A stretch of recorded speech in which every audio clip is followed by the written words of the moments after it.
वार्षिक अवसर में स्मृति चारण सभा आज अनुष्ठित हो सभापतित्व कर सम्मानित सभापति महोदय अजय नाग महोदय ग्रामगण उपस्थित अच्छा माननीय विधायक भद्रक सीतांशेखर नाग महोदय एवं मंचासीन समस्त बरण्य अतिथि को नमस्कार एवं सम्मुखें बसी बसंत बाई को भल पाऊा बुद्धिजीवी गुरुजन युवक बंधु समस्त को और नमस्कार। देखिए मनीष मरबी जन्म हो देवता भी मरे सार्थक जीवन जहाँ माटी गुड़ी जुड़े तेणु जे बसंत नायक जड़े एमती व्यक्तित्व थे सी कि साधारण लोक भल पाते सुंदर रामायिक व्यवहार एवं ए अंचल शिक्षा क्षेत्र हो गमनागमन क्षेत्र हो एवं स्वास्थ्य क्षेत्र हो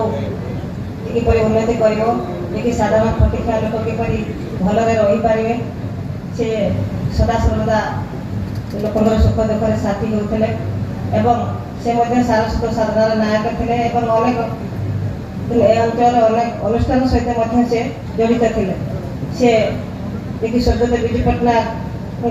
आदर्शर अनुप्राणित हो से अंचल काम करुले से सब मुझे आसे अनेक प्रोग्राम अंचल को कॉलेज को हो विभिन्न से वर्षर थे बंधु मिलन उत्सव करती से मत डाकती और से झील भाई मत संबोधन करती तेणु से अनेक समय सहित देखा हुए से आम घर को आसती आम संपर्क रही पारिवारिक संपर्क कितु चाहूँ चाहूँ गोटे वर्ष बीतीगला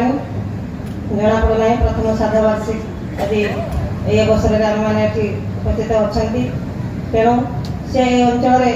सब अनुष्ठान सहित से जड़ित थे तेणु से जन व्यक्तित्व आउ के जन्म ने ना भावुँ तेणु जन्म थे मृत्यु रही मृत्यु पर पुनर्जन्म विश्वास रही तेणु आम समस्त आदर्श अनुप्राणित होगा और ईश्वर ठार प्रार्थना करुचे जहाँकि शंकराचार्य भाषा पुनरपि जन्म पुनरपि मरणम पुनरपि जन्म जठरे शयनम आउ थे से अंचल जन्म नियंतु ए अंचल सेवा करूँ एवं ये आगामी युवपीढ़ी समस्त आदर्श अनुप्राणित हूँ ये मोर वक्तव्य शेष करुच्ची। जय जगन्नाथ।